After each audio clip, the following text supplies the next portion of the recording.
Okay. Welcome everyone and good afternoon. I don't think this is working and I don't think we need it. A few years ago, you can all hear me. It's okay, right? So I tend to be loud anyway. A few years ago, we had courses in the Department of Arabic and Near Eastern Languages that were labeled ancient. I believe Dr. Rashwan would object strongly to this label because to him we're pretty much postmodern. And in fact, all the courses of the Department of Arabic and Near Eastern Languages, they range within 1,400 to 1,600 years. And Dr. Rashwan would certainly consider all of our courses belonging to one era. But it's wonderful to have someone who can connect the real ancient stuff to the at least pre-modern stuff in the department. And this, I have the pleasure to welcome Dr. Hani Rashwan, who is an Andrew Mellon postdoctoral fellow in the Center for Arts and Humanities at AUB. Dr. Rashwan holds a PhD in Cultural, Literary, and Post-Colonial Studies from SOAS, University of London. He specializes in comparative historical rhetoric. His research offers new criticism and analysis of ancient Egyptian literary rhetoric based on classical Arabic poetics, with the full consideration of the unique visual nature of the ancient Egyptian writing. His research uses a detailed understanding of literary devices as the means to better understand the intellectual life of the rhetorical context. He is currently working on the differences between Arabic balagha, literary rhetoric, and khataba, oral public speeches, and how such understanding could positively impact the young discipline of comparative rhetoric. His research bridges the two disciplines of comparative literature and comparative rhetoric to acknowledge the relationship between the poetic form and its eloquent content. He is publishing a book with the American University in Cairo University Press titled Literariness and Aesthetic of Ancient Egyptian Literature, Arabic Jinās in Post-Eurocentric Poetics. Please join me in welcoming Dr. Rashwan.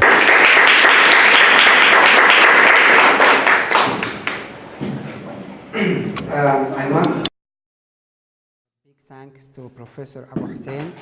I'm really touched by his coming today, and I wish him all the best health and success. And also I wish to thank Dr. Bilal. He's one big factor behind my presence here in AUB in general.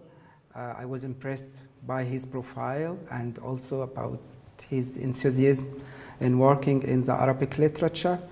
And I'm really happy to be here between you, and thanks a lot for coming despite the political situation. My presentation is tackling our recent understanding of the notion of Jinās in two different cultures, the ancient Egyptian and Arabic, and how that can positively affect the reading process of the ancient Egyptian literary devices. I will tackle first the current understanding of the ancient Egyptian notion of rhetoric and suggest a new discipline that only interested in comparing the literary rhetorical devices of kindred languages, which I termed comparative balagha.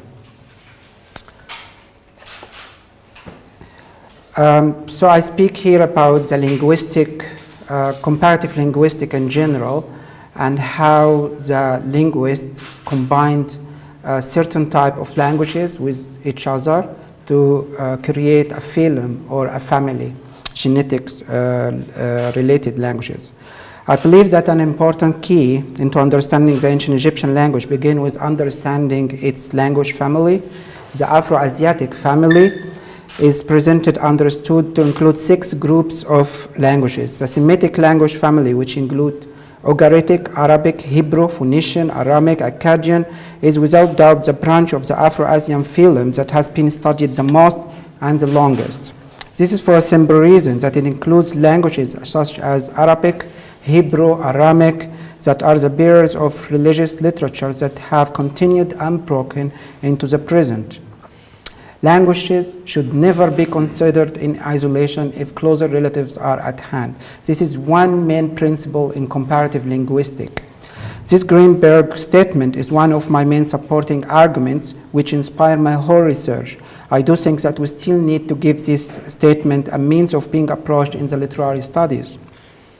Viewed linguistically, the ancient Egyptian language belongs to the same language phylum as Arabic and shares many of the same linguistic features fundamental to the literary production.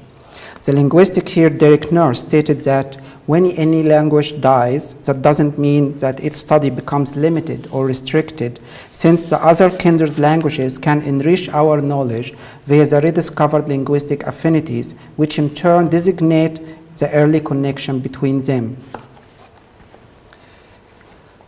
I will give you here like a simple view about the current rhetorical studies in the field of ancient Egyptian. So we can understand together what does it mean rhetoric in ancient Egyptian, in the Western understanding for ancient Egyptian.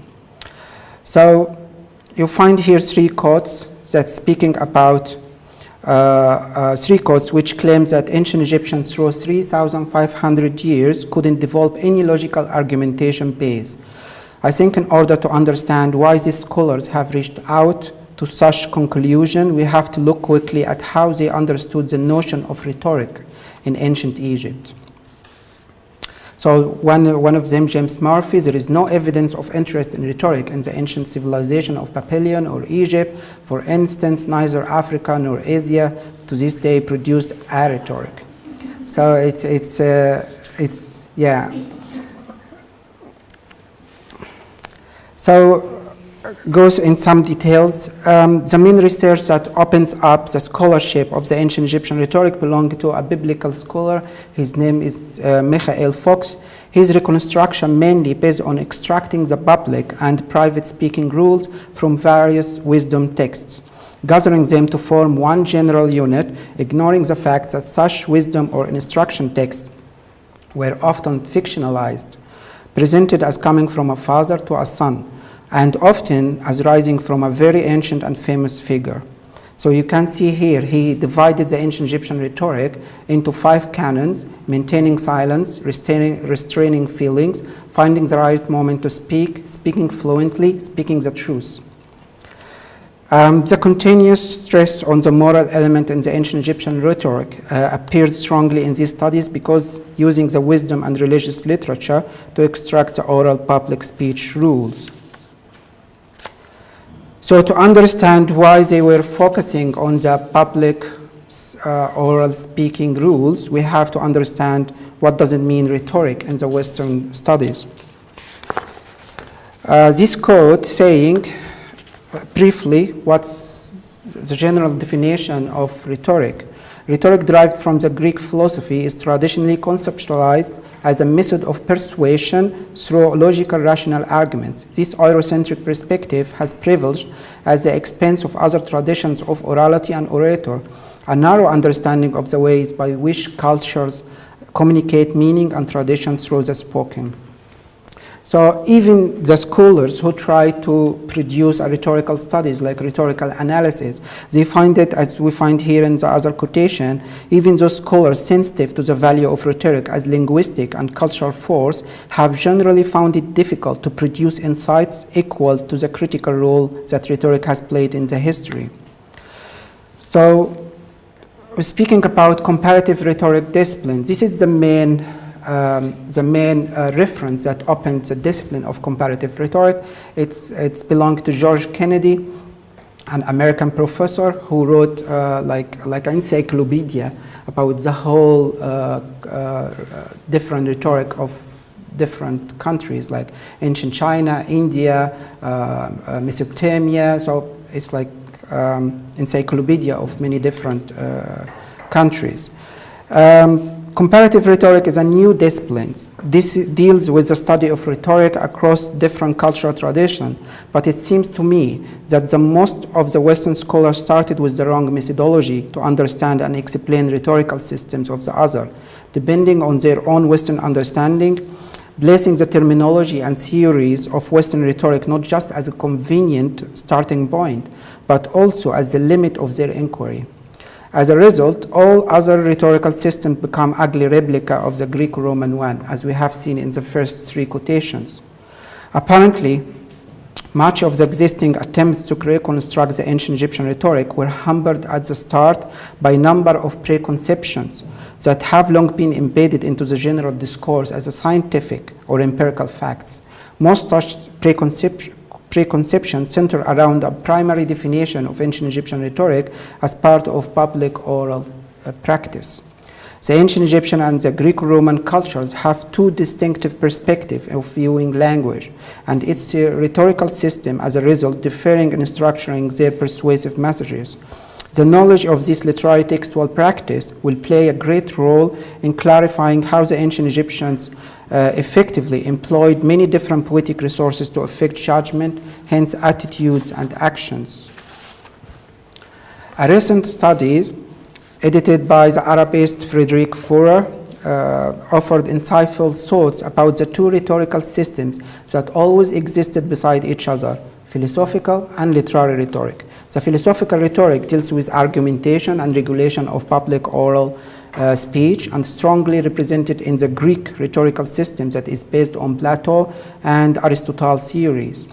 The literary rhetoric deals with the conveying of meaning in the best literary verbal forms, or the study of aesthetic effectiveness, and is strongly represented in the Arabic rhetorical system, balagha, which mainly arises from the text of the Quran, whose literary inimitability pushed the grammarians very early on the 9th and 10th century to enumerate, define, exemplify, and classify the linguistic and grammatical peculiarities of the revelation. I'm putting Greek and Arabic here between practice to avoid the implication of cultural nativity or purity, as I do believe it doesn't exist.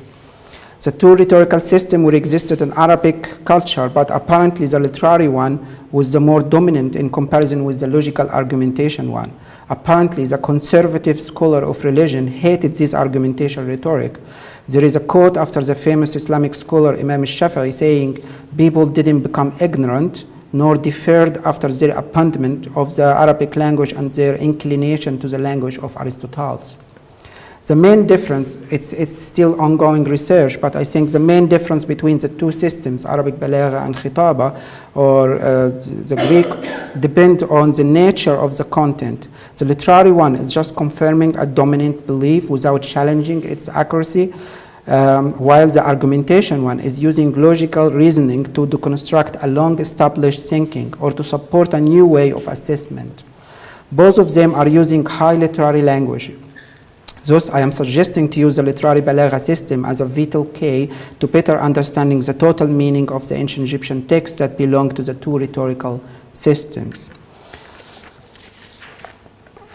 So let's see the Western effort in understanding stylistic in the ancient Egyptian language. It is clear to me and to many others that the ancient Egyptian textual materials have been little studied from the literary poetics point of view. I mean, the stylistic textual practice of the ancient Egyptian writers itself is little known. So, and I think it's not just the ancient Egyptian, it's the whole ancient Near East cultures. They suffer from the lack of methodology to approach the stylistic innovation. So there are few studies concerned with the stylistic aspects of Egyptian literature, but their arguments are mostly built on the definition of Western rhetorical devices. The only book exists for the ancient Egyptian stylistic it's a German book, someone called Hermann Grapo, and it was written in 1936. And until now, we don't have any work on stylistic. We will see why we don't have, or why the Western scholars couldn't develop more studies in the stylistic. These two quotations confirm that the world of ancient non-Western literature is seen, described, and mapped from European standpoints and interests. Antonio Loprieno, his Egyptologist, declared this fact in the beginning of his article about the ancient Egyptian wordplay. There is always a conceptual dilemma inherent in trying to write on stylistic or rhetoric devices of a culture whose views on language are very remote from our own. What he suggested to do is, in the case of literary devices, these are categories we draw basically from classical antiquity, mediated through the European Middle Ages. So every scholar is coming with his own background, and it's imposed on the ancient non-Western literature. The issue highlighted by Lobreno is not personal, but rather long-standing, important, and enduring. It summarizes the difficulty Western scholars face when describing a non-Western culture and how its various linguistic, literary aspects have processed through different layers of self-assumed Eurocentrism. Nevertheless, his insightful observation can easily answer this problematic question of why Egyptologists for more than 150 years couldn't make progress when studying ancient Egyptian stylistic or literary rhetorical devices in general. The Russian literary critic Misha El Fox also tried to decipher the Western conceptual dilemma that hindered Western studies from fully comprehending the different stylistic nature of non-Western languages. He said stylistic analysis meets with a whole series of difficulties, especially where it concerns composition of distant ages and foreign languages, where the artistic conception finds no support in a living linguistic scent. And his proposal to solve this dilemma, here linguistic historical communicative study of the language system and styles presents in a given period, social, professional, generic, fictional, and others, may provide the help essential for reconstruction of the third dimension of the language of the novel, and to reactivate its differentiation and distancing. Apparently, Lobreno or Bertin didn't consider a different methodology that would be based on establishing a stylistic comparison with kindred languages that would rediscover the minute details of ancient literary practice. The offered study is one modest step in recognizing these written literary materials in their own right and in gaining a better understanding of their mechanism, fineness, and refinement. So I will give a summarized idea about Arabic balagha system. So the Arabic notion of adab during the pre-print era is a good model for understanding the notion of being literary or not, as it cares more for the literariness of the reading text than the author or its genre. The Arabic definition of adab can contain different literary genres that hardly can be accepted now as being part of our modern concept of literature, such as animal fables that teach wisdom, encyclopedic description, and proverbs of 35 animals, stories written in rhymed literary prose, and religious analysis of the Quran.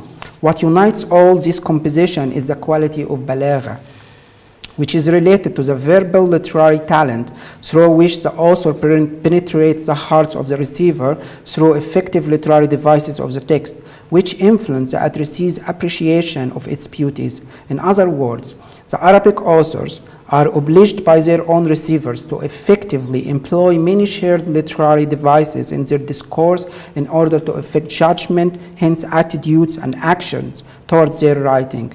The Arabist Wolfhard Heinrich rightly states, normally when we study Arabic, when we study classical Arabic words of literary theory, we are not surprised to find three major text genres: Quran, poetry, and ornate prose, including proverb. The common denominator that binds them together is the quality of balagha.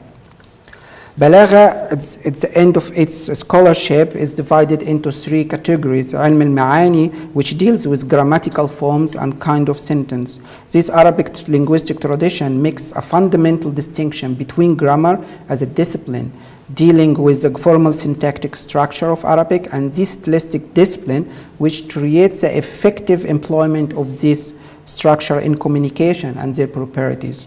It deals with all the questions related to grammatical semantics and pragmatics. Ilm al-bayan, it's the moods for achieving lucid style and clarity of expression. It consists of three main parts: tashbih, majaz, and kinaya. Ilm al-badi', it's concerned with the beautification of style and the embellishment of speech.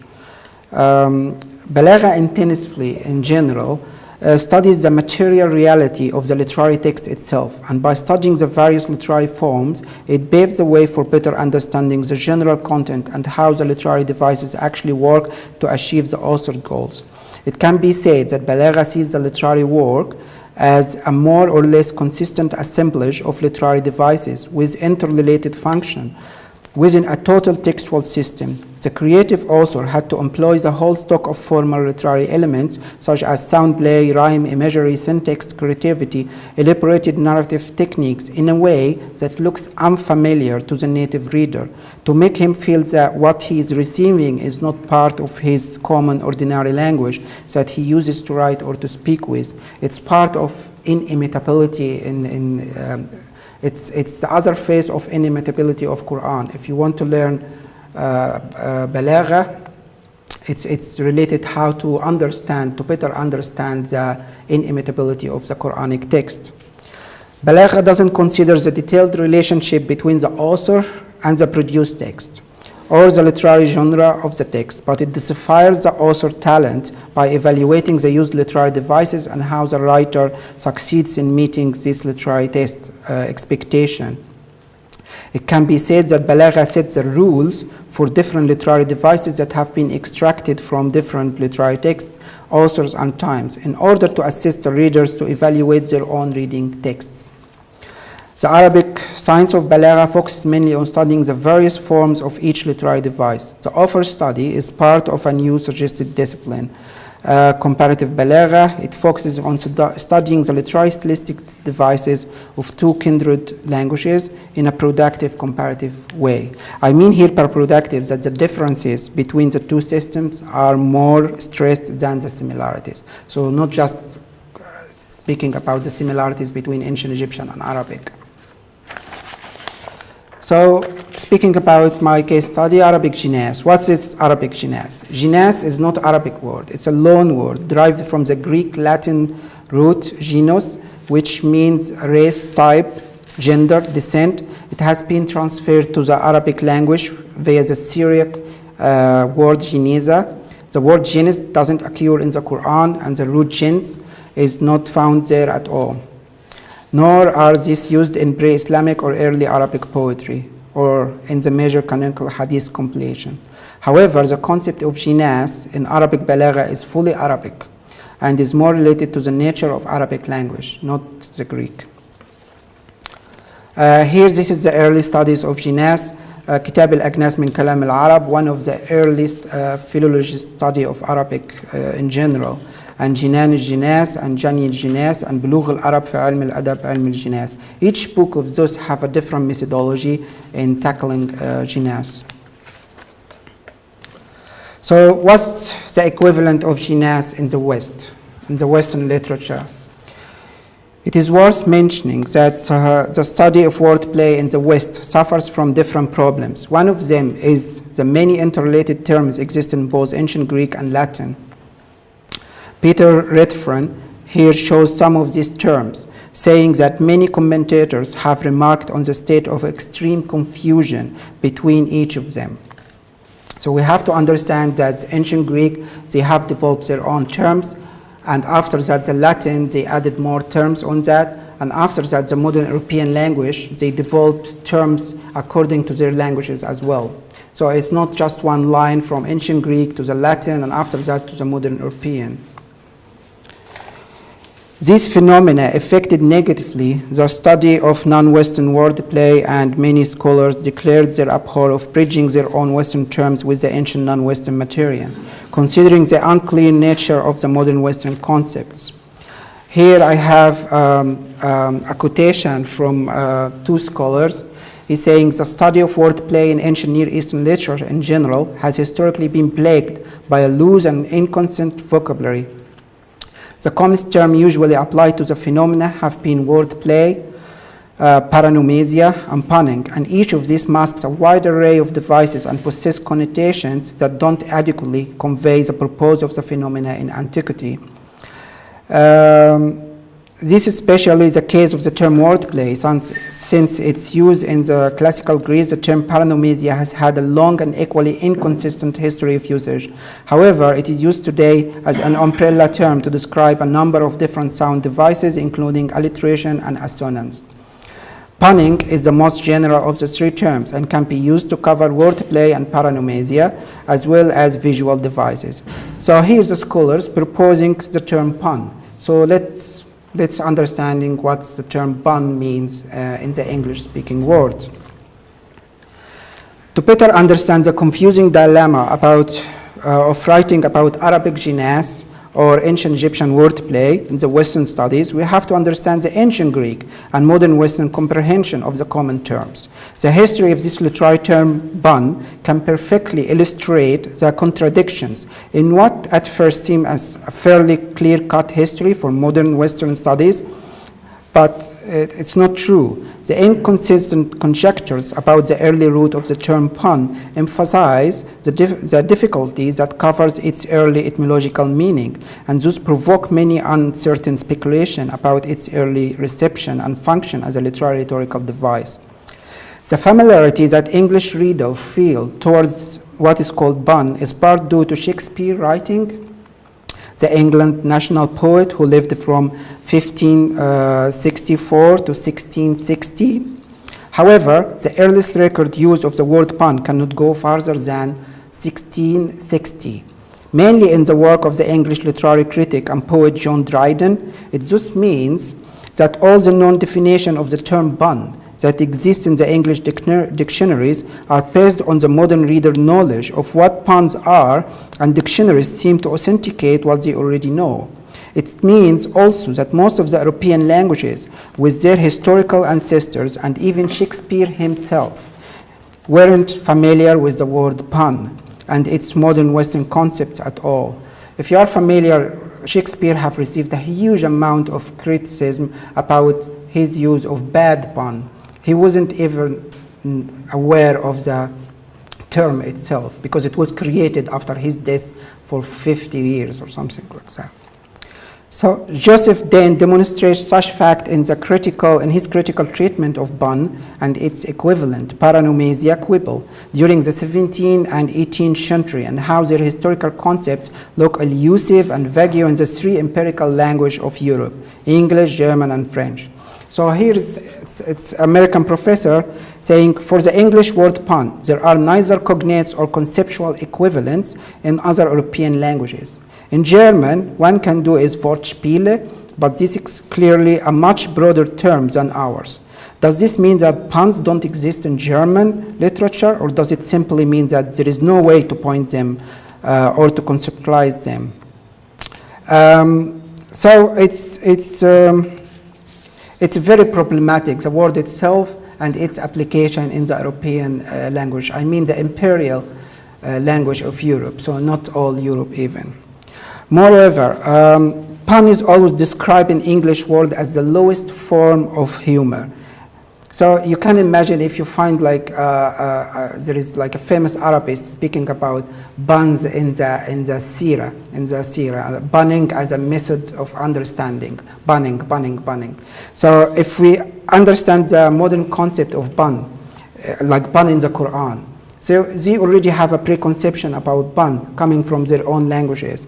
So English-speaking communities nowadays regard pun as a very low form of humor, as they are particularly fearful of the obscene pun, which is a major variety of the form.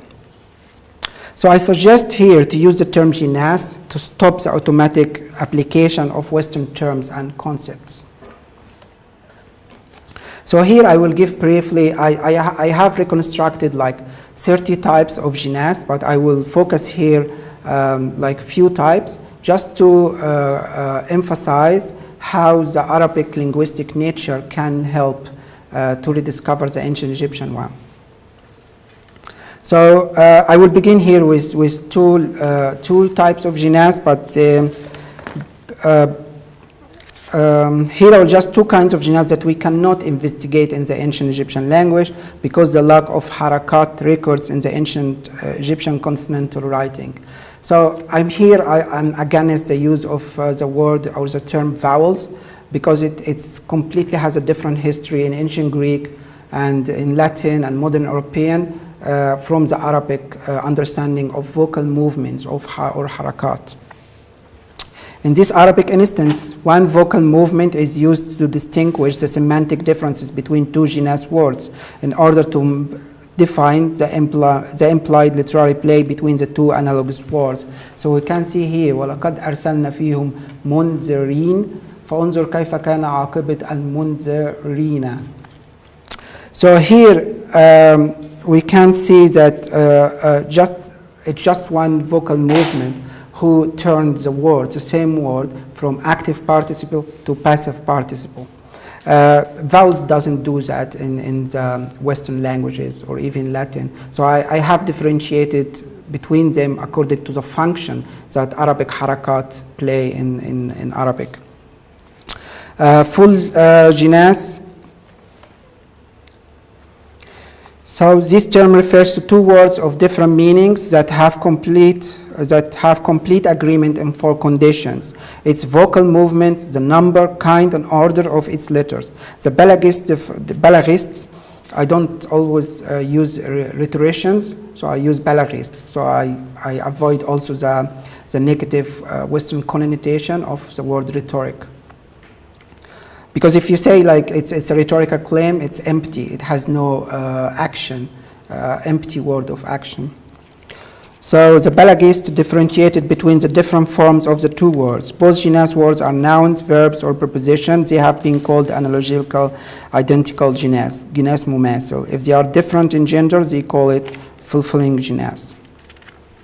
So why we can't investigate these two Jinās types in Arabic, in ancient Egyptian? Mainly because in ancient Egyptian, it's like Arabic in writing. They don't consider the vocal application, the harakat, they just write consonants.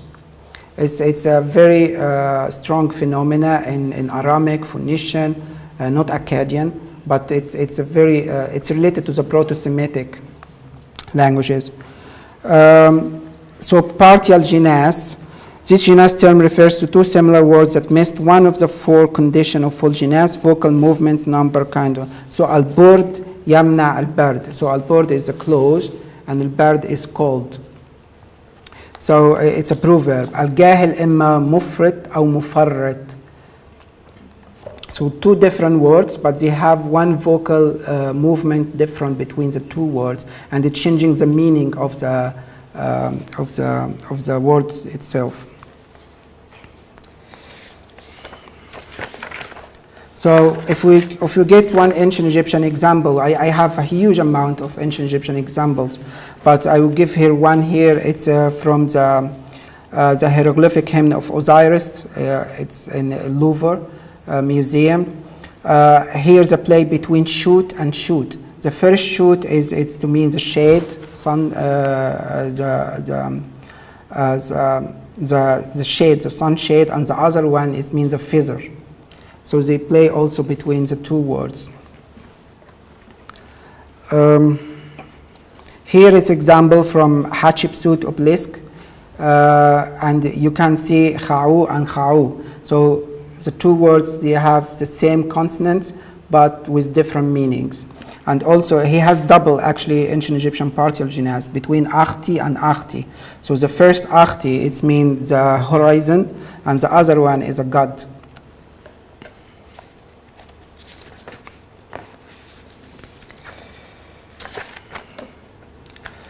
So here partial Jinās but additional letter at the end. فلان حام حامل لأعباء الأمور. كاف كافل بمصالح الجمهور. So we have here one extra letter at the end. We have it in ancient Egypt as well. Seper and seb. Sa and sah.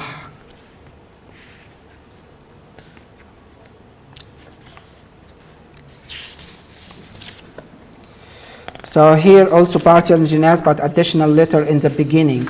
So we have a proverb, دوام الحال من المحال. So here we have one extra letter in the beginning. So here we have khisiru and siru, nibu and bu.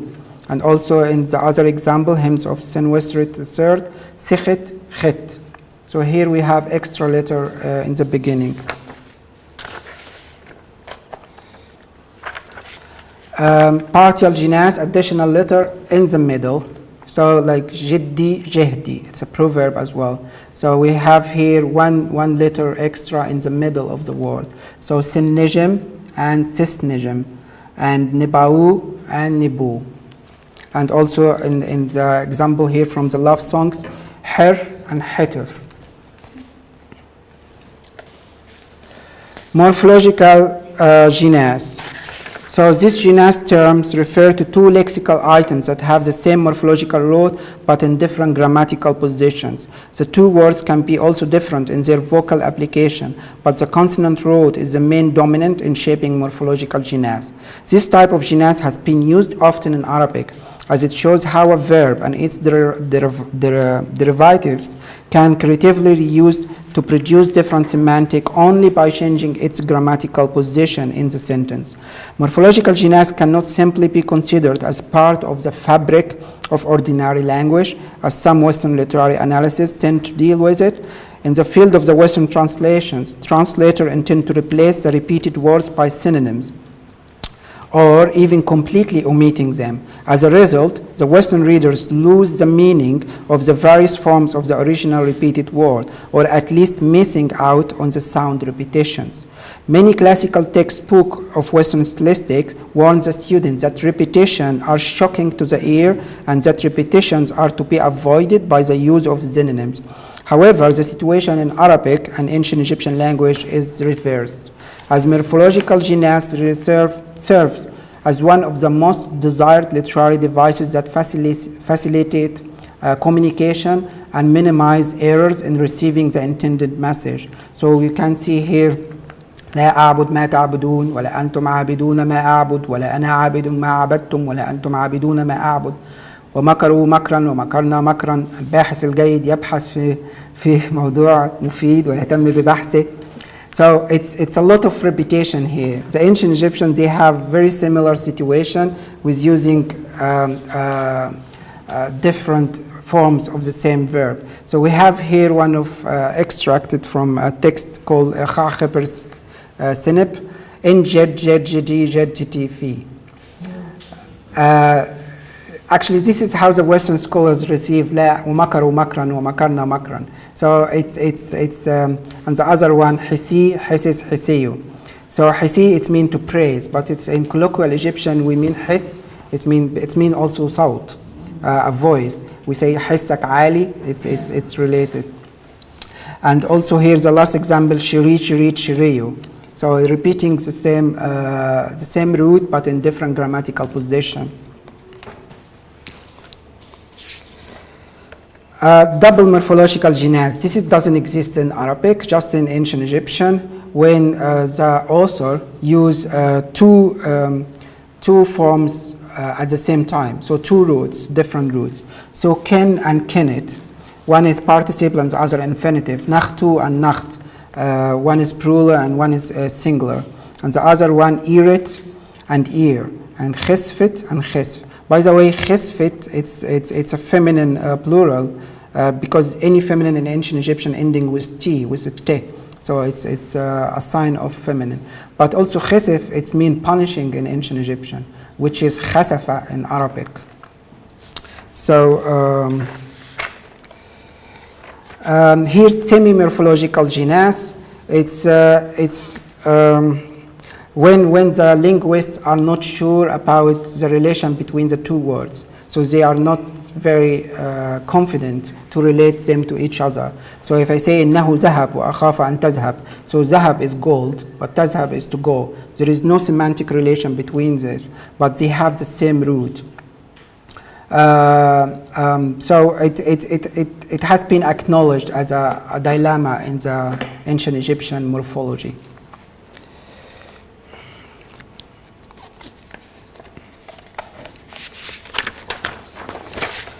So another type of Jinas, which is reverse Jinas or Jinas al-Maqlub, when the author playing with two words, but he arranged the letters in the opposite way. So if we say Kaffu Bahr wa Ganabu Rah, so Bahr and Rahib. And you will notice also that they have a relation between them. Bahr is mean sea and it's also wide, and Rahib is also it's mean wide. And here we have, in the ancient Egyptian example, weapon and nibu. So nibu, it's weapon. It's mean to rise, okay, for the sunrise. And nibu, it's mean gold. So that's why nuba called nuba, because it's coming from gold. So nibu is the origin word for nuba. And other example from the eloquent peasant, aw and wa, and hawa and hau. Partial reverse jinas, awrati and rawati, and in ancient Egyptian seben and seneb. Echo reverse jinas, and this is related to like he rearranged just two letters, but he keep one similar between them. So ter and beret, hitib and bit, ta and iyat.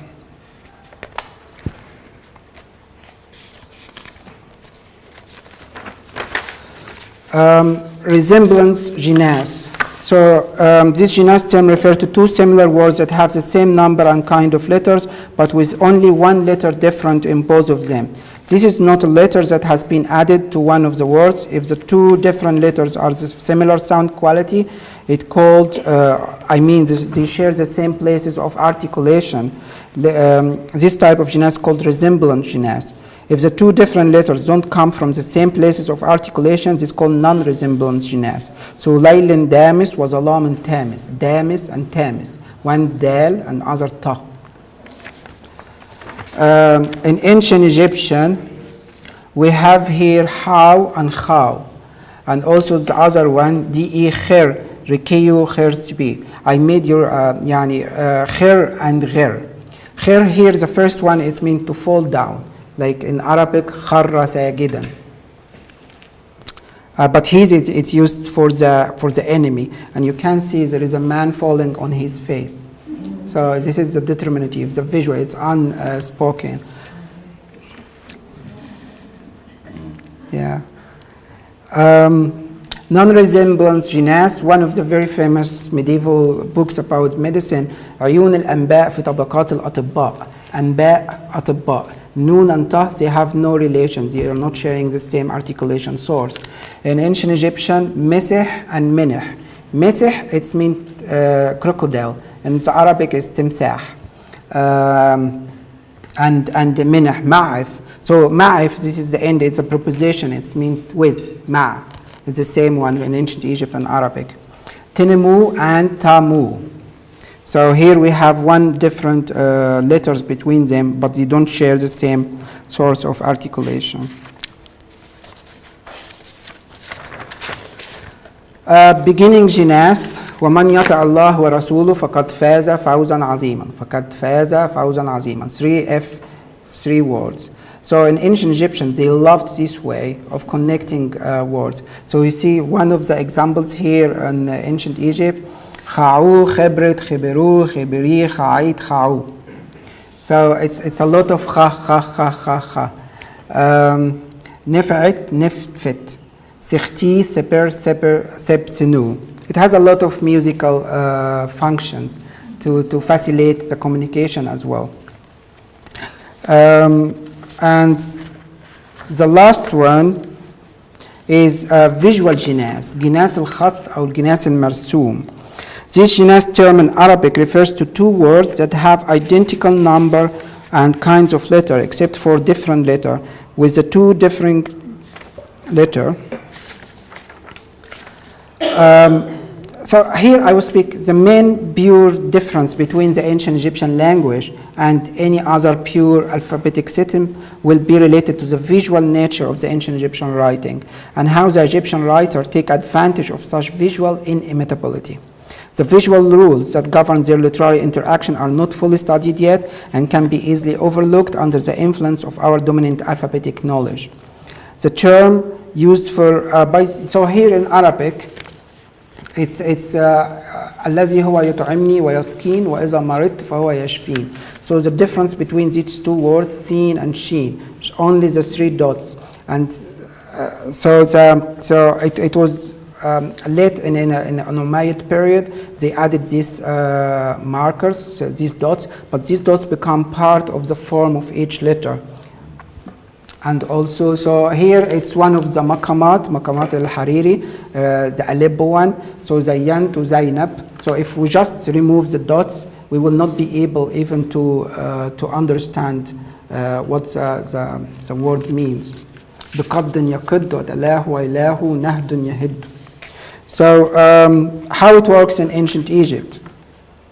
So this is, so if I will explain simply how the ancient Egyptian writing function. So here mesih, so I have three letters, M, S, and Ha. And after that, they put a picture which has no sound to represent what it has been pronounced. And it's called determinative. So it's soundless, voiceless picture to say what the word it is. Every ancient Egyptian word has this feature. So the word for a cat is meow. So M-I-W, and he put at the end a picture of a cat. Okay? Yeah.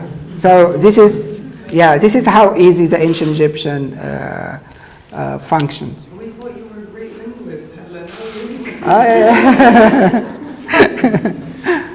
Okay, so I'll give here some example about how the ancient Egyptian writers used these creative writing facilities. So here's a word. It's a love poems, like 7 stanzas, and they have terms also. The terms they used for stanza, it was hud, and hud means in ancient Egyptian house. So, but he didn't write the typical word of house, but he added a papyrus determinative at the end to say it's not a normal house, it's a house built of words. Words, because it's stanza, it's not a normal house. So this is the papyrus sign here. It's a closed papyrus sign here, this one. So usually in every type of writing you will find this form, but to say no, it's a term related to a new meaning, he just added this different determinative, which is, it will not be recognized to the listener, but it will be recognized to the reader. From the same love songs here he's making like a Jinās between the number of the stanza and the first word that begins the stanza and the end word in the stanza. So here he's playing with wa. Wa, it's mean in ancient Egyptian wahd. It's mean the first or one. So wa here, he referred to the lady here. He is referring that his beloved girl is unique, is only one. And here he's ending with the same word wa, but with different determinative related to the gods of beauty, which is Hathor. So he's making indirect comparisons between how unique his beloved girl and how unique this the gods of beauty. Unfortunately, the gods of beauty is written with a cobra, a snake, so it doesn't make good sense. Yeah. Here, it's a very good example from teaching of Kagemni. So it's a teaching from a father to his son about eating morals, about speaking morals. So it's a huge amount of teachings. So one of his example that he said, "Irhamis ek hana ashat mised er mirror ek." If you sit down with attitude, pretend that you dislike the food you always love. So you love this kind of food, but you don't have to show that you are dying to eat it. So, but here he's with a multitude. So it's hemis usually written with a man. Hemis, it means to sit down. Okay? And it's usually written with a man who is sitting down. Simply, it's very simple. But in this example, he wrote Hemis with a different determinative with a woman who is giving purse. So it means that you don't like the company of this multitude. So it's a completely different message from a normal sitting. And in the other example, he said, "Irhamis ek hna afa wenem ek akhf ef swa." If you are sitting down with a glutton, someone is really eating a lot. And also, he's speaking about nobles. So if you see, it's how you behave well with the community of elite. So if you are sitting down with a glutton, eat after his gorging has gone. So you don't begin eating until he finish. This is kind of respect to his power. But he used also Hemis, it's the same one.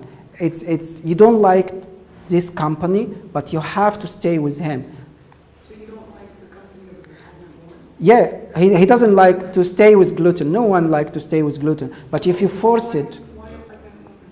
That's all I did. gluten. No, the pregnant woman. Yeah, the pregnant woman is a symbol of suffering. I see. But she's not pregnant, she's giving birth. She's giving birth. Yeah, beautiful girls. So it's like if you are forced and you don't have any other option to avoid sitting with this person, it's suffering is compared to a woman pain giving birth. And this is like a soundless picture. So it's not it's just for reading. So it's just the readers who could get this message, not the listeners. So this is also give a question about how, like a storyteller, if someone receiving this, how he will translate this picture. For the end, this is the cursive ancient Egyptian writing. It's called hieratic. And we can see here on the papyrus that the writer himself tried to enlarge the determinative to ask the reader to stop or slow down your reading speed and think about the giving metaphor. So he's saying, Jiba'u mi sishinu. Jiba'u is like suba. So Jiba'u is suba. So her fingers like lotus. So to enforce this imagination for the reader, he enlarged the flower. And this is the hieroglyphic transcription of Gardner, and this is our modern font. So when we deal with the translation, we don't deal with the original poetic form that was designed originally to speak with the readers, with the native readers. To conclude, the Arabic approach of Jinās allows the achievement of new insights into an old and almost abandoned topic in the ancient Egyptian literature. The examined examples of Jinās show the effective role played by Jinās in beautifying text from different genres in both ancient Egyptian and Arabic. Visual Jinās informs our modern understanding of the relationship between the ancient Egyptian poetic form and its creative reader, and it forces us to rethink the role of visual imagination and literary production in general. The ancient Egyptian visual Jinās types show clearly how the relationship between the writer and the reader was highly contextualized. And thank you so much for listening and being here.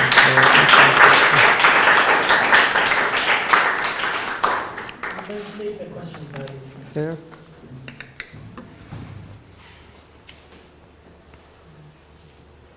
Yeah, that, please. First of all, thank you for a truly fascinating lecture. I feel like it's both intuitive on some level and at the same time utterly strange and foreign and interesting. So thank you so much. My question is to do with the two parts of your lecture. So the second part is this very detailed analysis, which I found fascinating. And then you have this theoretical reflection at the beginning. And I think somewhere along the line, I've lost the connection between those two parts. So if you could just reiterate that. And also, not to add to your burden, one of the things I love about what you're doing here is how you're bringing together all these different strands of theory, essentially. Yeah. Strands of writing from Bakhtin all the way to, I don't want to add another one, but it seems to me that it might be worth also reflecting a little bit on the kind of critical engagement with philology. Yes. Because you seem to want to resist, if I understand correctly, a Eurocentric understanding and a Eurocentric approach, and you insist on these square quotes for Egyptian and European. I don't think that gets you out of the conundrum, simply to put scare quotes onto it, because part of the critique of philology is that it flattens and ahistoricizes. Yeah. And you recognize this connection between languages. And so it just seems to me that there's a little bit of fine-tuning to do on that part, and then if you could just explain to me, because I think I might have missed it, how all of that relates to the second part. Yes, it's Sorry, it's a yeah. It's I know it's I know a part of my struggle to reach this point is like I have spent like 3 or 4 years lost between the disciplines and lost between the Arabic understanding and the Western understanding, and it's like I didn't. If I'm looking at the rhetorical analysis of ancient Egyptian, I don't understand what they mean, and because I'm coming from Arabic balagha, which is completely different methodology, so the easy equitation between rhetoric and balagha, it made me lost. I couldn't understand how to approach the text. So here what I'm trying to do is just to understand what does it mean rhetoric as a term and a concept in the ancient Greek, and after that the modern European languages, and after that I have to say how Arabic balagha was functioning in the Arabic language in comparison with Arabic khitaba. So I have here more than one playground, and I have to pave the way for Jinās, and because also Jinās it was heavily studied in the Arabic world, but in ancient Egyptian or even Hebrew or Akkadian, no one even proposed it. And when they come with their background, they come with Western. So here I'm trying to say that even Wortspiele in German, they don't know what's the difference between Band in English and Wortspiele, and even the French one, because every language represents its mechanism. I cannot use like universal terms saying, it's universal, wordplay, it exists in every language. It exists, but it's different with different concept, with different application according to the nature of the studied language. So if I ignored this layer of how different they are, I will reach a misleading statement saying, there is no rhetoric in Africa and Asia and all ancient Near East, they were illogical societies, because he was searching for a certain type of rhetoric. Doesn't exist. Yeah, but then do away with the whole language system, language families altogether, because that's the baseline of the philological assumption. Yes. Everything grows from that. Yeah, this is where I stand it. So I used comparative linguistics. This is how it works. I have to compare between similar languages. So I used it as an argument, because actually I suffered a lot to work on this topic in the West, especially because you are challenging their superiority in somehow. Because it's how we have to use these terms, because this is the scientific terms. It's not accepted to even to use your own term. So what I'm trying to do is to use even the ancient Egyptian terms to stop this automatic application. Yeah. Yes, Bilal, yeah. It's not a question, it's to participate in this discussion. The issue here, and you're very aware of it, you hinted to that, is that Arabic actually has poetics, the field of poetics, right? Unlike these other languages. Certain cultures did not develop a notion of poetics. Go to, for example, to Chinese literature, that even notion of poetics is not there. Right? But these terms were studied by Arabic critics.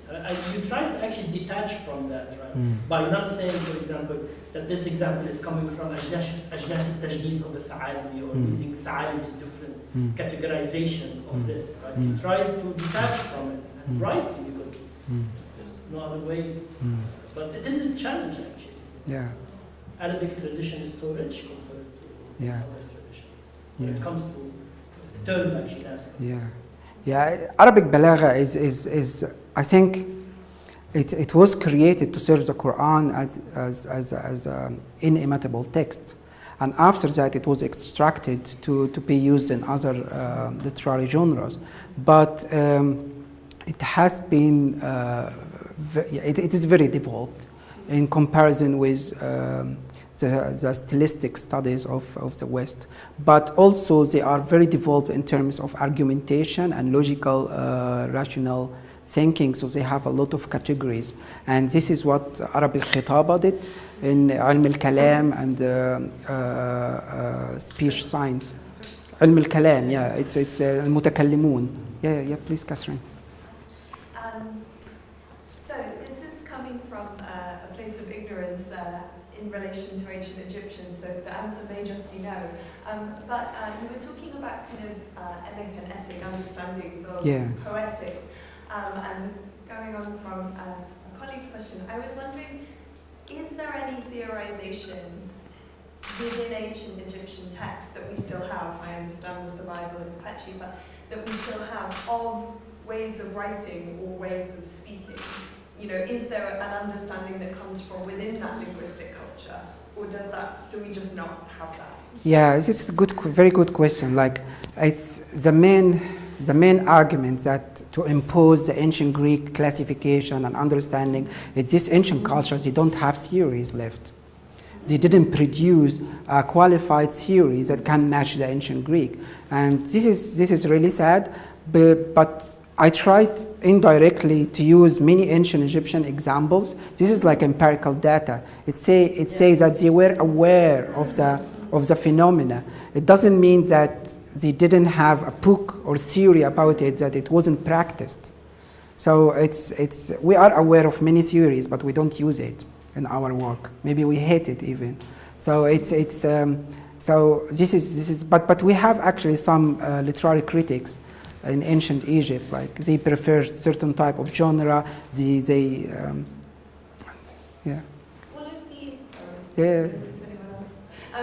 One of the things that has been interesting recently, I'm a medievalist, as you know, a Western European medievalist, and one of the things that has been being worked on recently in manuscript studies is the way in which scribal emendations, when a text is copied, so you have a text and then a text is copied again, and the way that the scribes change the text as a form of literary criticism. You say, no, I prefer this word rather than that word, for example. I don't know if there is any. Yeah, we have it, and this is a very it's excellent phenomena of preprint.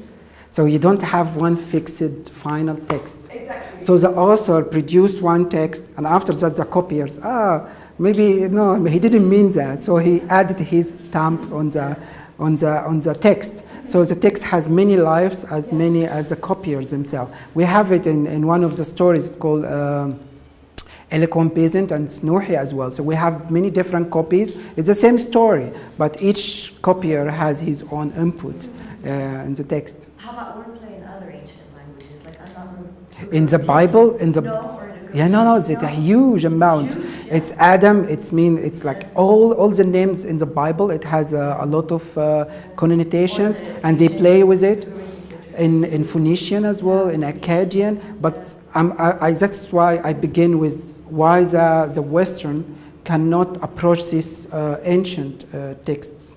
But they accepted in other ones. They accepted Ugaritic and they accepted in biblical, and why not? But not in Egyptian. It's interesting. No, I mean you accept it. You mean the methodology? They accept the wordplay and the method. Yeah. No. Yeah. If you read the original biblical Hebrew, it's full of Jinās and different type of Jinās. But it's the Western methodology in tackling pun as a lowest form of humor is not is not giving right to the ancient writings. So how is that different from polysemy? What? When you say a word is polysemic? Polysemic, yeah. This is What's the difference there? this is it's if you this is the thing. The modern West, especially the three culture, German, English, French, the three imperial, they feel privileged to connect themselves directly to the ancient Greek. Okay, Greek and Latin. That's just the three. Okay, and you think it's a clear-cut history between them because they write about it in a very enthusiastic way. But when you deconstruct this line, you think no. It doesn't, when you go to the ancient Greek, okay, so I feel like, especially the literary terms, it's not like chemistry, it's not like mathematics, it's not like physics. It's see, it means see everywhere. No, it's according to the language itself and the concept itself being formatted according to the nature of the language studied. So I cannot use the Greek terms as a universal, because we don't have terms. No, we have terms. And we have intellectual people. They worked hard to get the phenomena and to exemplify it. And it's a good thing to put the two practice together in front of each other to understand how different each language. And being different is being unique. It's not just similar. So you know the unique thing that this language is yeah. Yes, Ahmed. Yeah. Sorry. Thanks again for the very interesting lecture. If you can, taking into consideration all these differences and this discussion, how could you ultimately resolve the problem of translation of these terms, like balagha, khataba, and how? They mean different things in different languages. Yeah, it's yeah. So balagha mainly is literary poetics. This is literary poetics. Even in AUC, they have a journal, it's called Alif, Comparative Poetics. The Arabic translation of it is balagha muqarna. So poetics is very attached to balagha. For khitaba, it's rhetoric, it's meaning in Greek, it's mean to speak. So khitaba is oral public speech. But the thing also here is the difference between balagha and khitaba. And I'm still working on this point, but it's kind of confusing relation, because balagha is giving credit to a statement, so a statement non-challenged. So if you do remember the Moses Pharaoh, the story of Moses, when the God told Moses, "La takhaf innaka anta al-a'la." So if you can imagine, the God of Moses, he punished all of Egypt, the animals, and he killed the son of the Pharaoh, and they killed the Egyptians. And after that, he's saying to his prophet, "La takhaf innaka anta al-a'la." So if you see, "La takhaf innaka anta al-a'la," "La takhaf" means don't be scared. You are the superior. So it's repeating innaka anta. Innaka anta. So it's from the Greek-Roman rules, it's illogical, irrational to go to the Pharaoh saying, "No, I am the superior because I have the support of the God." But the language make it rational, because it plays with the emotional reception of the language itself. So innaka anta, it's a very complicated. Innaka is a confirmation device attached to second person singular, innaka, and anta is independent pronoun. And al-a'la they put a definite article, al-a'la, and a'la means superior, so they are the superior. So how he got this superiority? By language. So this is balagha. So, but if you assess the situation, it will be, you have the God support, and it's a metaphysical a notion which will not be applied to a Greek-Roman standards. So that's why they will not speak about it as a rational. Yeah.